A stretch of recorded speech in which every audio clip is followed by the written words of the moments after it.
थोड़ा सा गरम कर मेहरबान।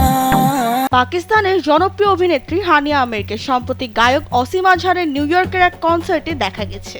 এই ঘটনাকে ঘিরে আবারও তাদের সম্পর্ক নিয়ে পুরনো গুঞ্জন নতুন করে ছড়াতে শুরু করেছে। সোশ্যাল মিডিয়ায় ছড়িয়ে পড়া একটি ভিডিওতে দেখা যায় হানিয়া নিজেকে একটু আড়ালে রাখার চেষ্টা করছিলেন। তিনি মুখে কাপড় জড়িয়ে আর মাথায় টুপি পরে দর্শকদের মাঝে দাঁড়িয়েছিলেন। এই সময় তাকে তার নাটকের পরিচিত গান মেরি জিন্দেগি হ্যায় তু গাইতেও শোনা যায়। মেরি জিন্দেগি হ্যায় তু। যদিও তিনি নিজেকে লুকাতে চেয়েছিলেন, তবুও শেষ পর্যন্ত ভক্তদের নজর এড়াতে পারেননি। অল্প সময়ের মধ্যে অনেকে তাকে চিনে ফেলেন এবং বিষয়টি নিয়ে সোশ্যাল মিডিয়ায় দারুণ উচ্ছ্বাস দেখা যায়। নিউ ইয়র্কের এই কনসার্টে তার উপস্থিতি পুরো বিষয়টিকে আরো আলোচনায় এনে দিয়েছে।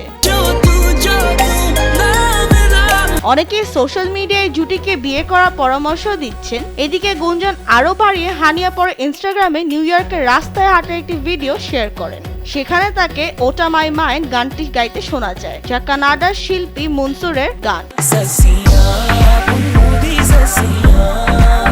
উল্লেখ্য 2018 সাল থেকে হানিয়া অসীমের সম্পর্ক নিয়ে নানা ধরনের গুঞ্জন শোনা যাচ্ছে। 2025 সালের জুনে অসীম তার সাবেক বাগদত্তা মেহরুব আলীর সঙ্গে বিচ্ছেদের পর এই আলোচনা আবার নতুন করে সামনে আসে। বর্তমানে অসীম আজহার উত্তর আমেরিকার বিভিন্ন জায়গায় কনসার্ট ট্যুর নিয়ে ব্যস্ত আছেন, আর তার বেশিরভাগ শোই প্রায় হাউসফুল যাচ্ছে।